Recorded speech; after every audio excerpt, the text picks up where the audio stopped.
जावेद भट्ट कत्ल केस तकरीबन हल होने को पहुंच चुका है, लेकिन इसका मरकजी किरदार आरिफ ताहाल गिरफ्तार नहीं हो सका। उसकी गिरफ्तारी के लिए छापे मारे जा रहे हैं।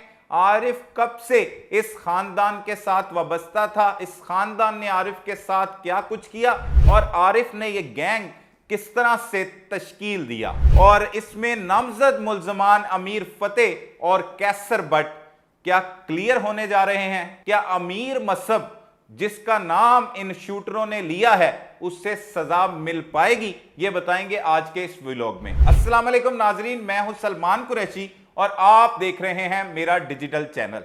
पहले तो कुछ जाती मसरूफियात की वजह से इस हवाले से मैं आपको अपडेट्स नहीं दे सका, और बहुत सी बातें जो हमने पहले व्लॉग्स में बताई थी वो आज तक लोग जो हैं वो आपको बता रहे होंगे। जैसा कि अजहर उर्फ नाजी भट्ट के हवाले से सबसे पहले बताया गया था कि वो कहाँ का रिहायशी है, कितनी वारदातों में मतलूब है, कैसे उसने अपना गैंग तश्कील दिया, कैसे उसकी शिनाख्त अमल में लाई, और सबसे पहले ये भी बताया था कि अजहर उर्फ नाजी भट्ट को गिरफ्तार भी कर लिया गया। फिर बाद में उसकी गिरफ्तारी की तस्दीक हुई और उसके बाद बहुत से इंकशाफात हुए। इंकशाफात में सबसे पहला इंकशाफ यह था कि अमीर मसब को इसमें अहम किरदार बनाया गया, और पुलिस के मुताबिक उन्होंने ये कहा है कि अजहर उर्फ नाजी भट्ट ने एतराफ़ किया है कि यह सारी कत्ल की वारदात अमीर मसब ने आरिफ के जरिए प्लानिंग की थी। अब ये आरिफ नामी किरदार क्या है, पहली बार आपको ये तमाम किरदारों की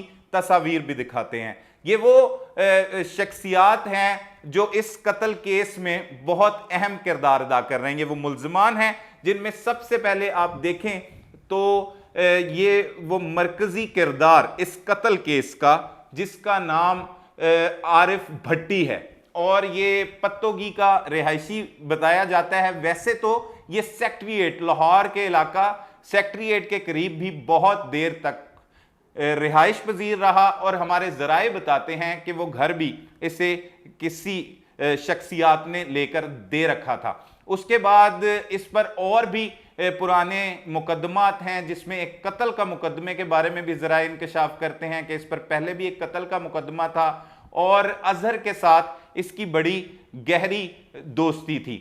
और ना सिर्फ अजहर जो है वो अब इसके साथ अड्डे पर जाता था, बल्कि ज़राए ने यह इंकशाफ किया है कि अजहर जो है वो इससे पहले जब अमीर बलाज जिंदा थे, जब उनकी ज़िंदगी में भी ये उससे मिलने के लिए जाया करता था, क्योंकि आरिफ ज़ाती हैसियत में उनका मुलाजिम था और आरिफ ने ही ये प्लान तश्कील दिया, और आरिफ की अभी तक इस कत्ल केस में गिरफ्तारी अमल में नहीं लाई जा सकी। ये तमाम वो तफसीलात हैं जो पुलिस की जानिब से जिनकी तस्दीक की गई है, और पुलिस ज़राए ये भी बताते हैं कि आरिफ की गिरफ्तारी के लिए पत्तोगी उसके ससुराल ख़ासतौर पर 33 चक छांगा मांगा में उसका जो ससुराल था वहाँ पर भी पुलिस की जानिब से छापे मारे जा रहे हैं। वो भी अपने घरों को ताले लगाकर फरार हो चुके हैं। आरिफ इससे पहले भी क्रिमिनल एक्टिविटीज़ में मुलव्विस रहा, और आरिफ ने अजहर से बात की। आरिफ के साथ जो अफजल नामी करैक्टर है उसको भी आप देख सकते हैं। ये वो तस्वीर हैं, ये कुछ ऐसी तस्वीर हैं जिसमें आप आरिफ को ख़ास तौर पर मकतूल जिससे बेदर्दी के साथ कत्ल कर दिया गया और जिसका नाम अमीर बलाज था, उसके साथ भी बहुत सी तस्वीर मंजर आम पर आई हैं जो हमें मौसूल भी हुई हैं, जिसमें आरिफ जो है वो उसके साथ देखा जा सकता है।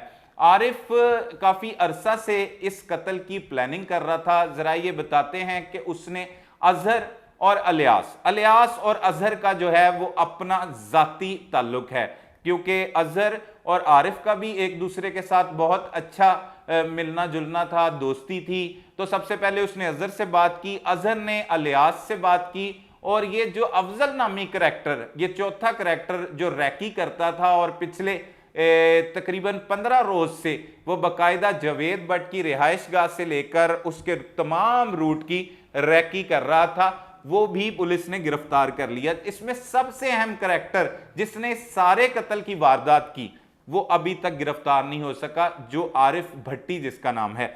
आरिफ भट्टी के बारे में ये बताया जा रहा है कि आरिफ भट्टी बहुत ज्यादा लॉयल था अब इसमें क्योंकि इसका लिंक उस ग्रुप की तरफ जाके मिलता है, इस वजह से अमीर मसहब का भी नाम सामने आया। ना सिर्फ इनकी तरफ से आया बल्कि अजहर ने दौरान तफ्तीश ये इंकशाफ किया कि अमीर मसहब ने जो पैसे दिए थे और खास तौर पर पैसे देने का वादा भी किया था, 10-10 लाख रुपया अजहर को देना था और 10 लाख रुपया अलियास को जाना था, और इसके अलावा 2 5-5 मरले के घर जाने थे। हमारे जरा ये भी बताते हैं कि इससे कहीं ज्यादा की ये डील थी जिसमें आरिफ ने अपने लिए और साथ दूसरा जो अफजल नामी किरदार है जिसे रैकी के लिए रखा गया था और जो बाकायदा तौर पर रैकी करता रहा, उसको भी पैसे जाने थे। अब ये केस की अगर बात करें तो इस कत्ल का मुकदमा तो नामजद अमीर फतेह और कैसर बट के खिलाफ दर्ज हुआ। कानूनी माहिरीन कहते हैं कि जब इस तरह का कोई मुकदमा दर्ज होता है बिलाशुबा के FIR फर्स्ट इंफॉर्मेशन रिपोर्ट होती है, लेकिन ये आखिर तक इसी पर बेस करता है कि जो आपने मुकदमे का इंदराज करवाया है उसी के ही जो है आगे जाकर उसी मुकदमे को तफ्तीश में लाया जाता है, उसी मुकदमे पर बहस की जाती है और उसी मुकदमे के हवाले से सबूत पेश करना होता है, जिसकी वजह से मुल्जमान को उनके किए की सजा मिलती है। मुकदमा वहां जाकर कमजोर हो गया जब ये सारे करैक्टर जिनको FIR में शामिल किया गया था उनके नाम नहीं आए। पुलिस जराए कहते हैं कि अभी तक ना अमीर फतेह ना कैसर बट का इसमें नाम आया है। अलबत्ता अमीर मसहब का नाम जरूर शामिल किया गया है और अमीर मसहब को अब 105 जिसे मशवरा कहते हैं उसमें शामिल कर दिया जाएगा, क्योंकि अमीर मसहब पाकिस्तान में भी मौजूद नहीं, वो वहीं पर ही रहेगा और कुछ अरसा गुजरने के बाद अगर पुलिस उसे पकड़ नहीं सकेगी तो वो इश्तेहारी हो जाएगा। जिस तरह अमीर बलाज कत्ल केस में तीफी बट और गोगी बट दोनों ही PO हैं, इश्तेहारी हैं। तो अब इस मुकदमे का होगा क्या? इन मुल्जमान को इनके किए की सजा मिलेगी? तमाम जो इंतजार किया जा रहा है इस मुकदमे को क्लोज करने की तरफ ले जाने की तरफ, वो किरदार है आरिफ।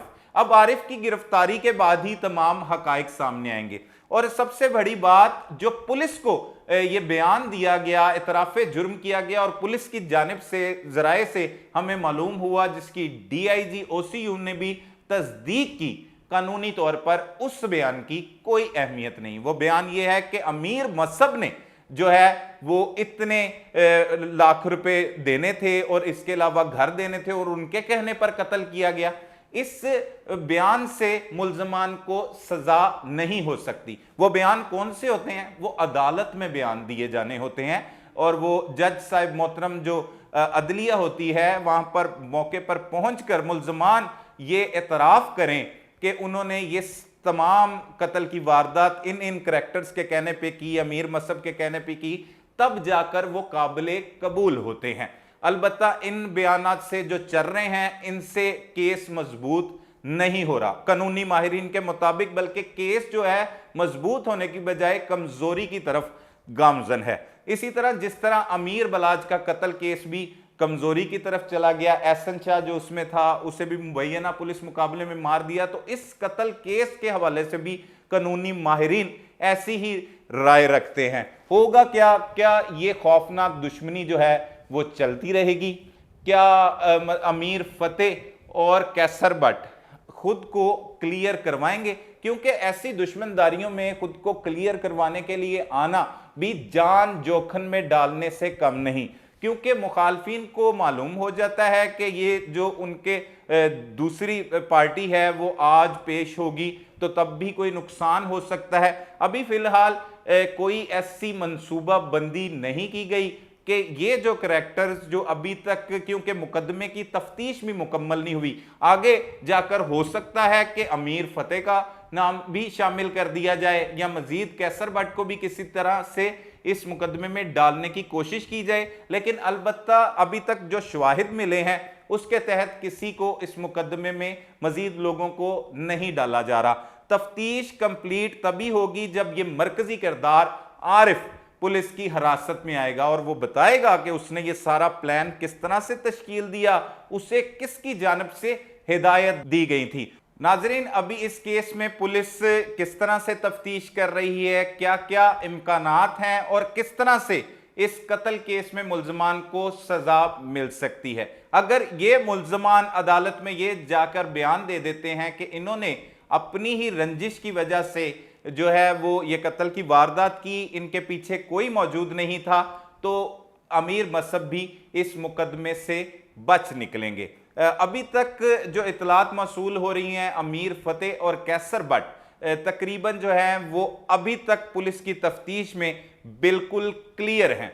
अमीर मसहब भी अगर आरिफ भट्टी की गिरफ्तारी अमल में लाई जाती है तो आरिफ भट्टी सब कुछ अपने पे ले लेता है, तो हो सकता है कि अमीर मसहब भी क्लियर हो जाए कि उसने ये प्लानिंग खुद की थी। और दूसरी बात ये कही जा रही है कि अमीर मसहब जो है वो बाकायदा बैरून मुल्क से इन मुल्जमान के साथ राब्ते में था, तो ऐसा मुमकिन नहीं है, क्योंकि उसने अगर टास्क दिया होगा तो अपने मुलाजिम आरिफ को तमाम तर जिम्मेदारी सौंपी होगी और आरिफ ही उनके साथ जाए वकुआ पर भी पहुंचा, आरिफ ही उनके साथ राब्ते में रहा, तो जरूरत नहीं थी कि वो अमीर मसहब से राब्ता करते। लेकिन पुलिस हुकाम ये कहते हैं कि कुछ शवाहिद मिले हैं। अब बहुत ज्यादा जरूरी यह है कि इन तमाम चीजों को साबित करने के लिए जो है वो सबूत की जरूरत होती है।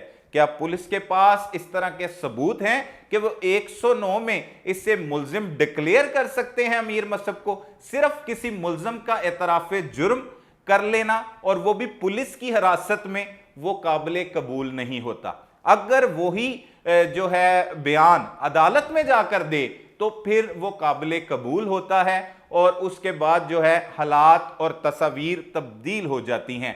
अभी तक मजीद जो अपडेट्स आएंगी इस हवाले से, इन चारों करैक्टर्स की आपको तस्वीर भी दिखाई, इनका क्या क्या किरदार था वो भी बताया। नाजी भट्ट का कट्ठा चट्टा आपको पहले ही सुना चुके हैं। अब अजहर के हवाले से भी मजीद मालूमात लेंगे और क्या क्या इंकशाफात हुए हैं वो भी बताएंगे। लेकिन अब तक के लिए इतना ही, मजीद व्लॉग्स में मजीद हकायक आपके सामने लेके आएंगे। तब तक के लिए सलमान कुरैशी को इजाजत दीजिए। अल्लाह निगहबान।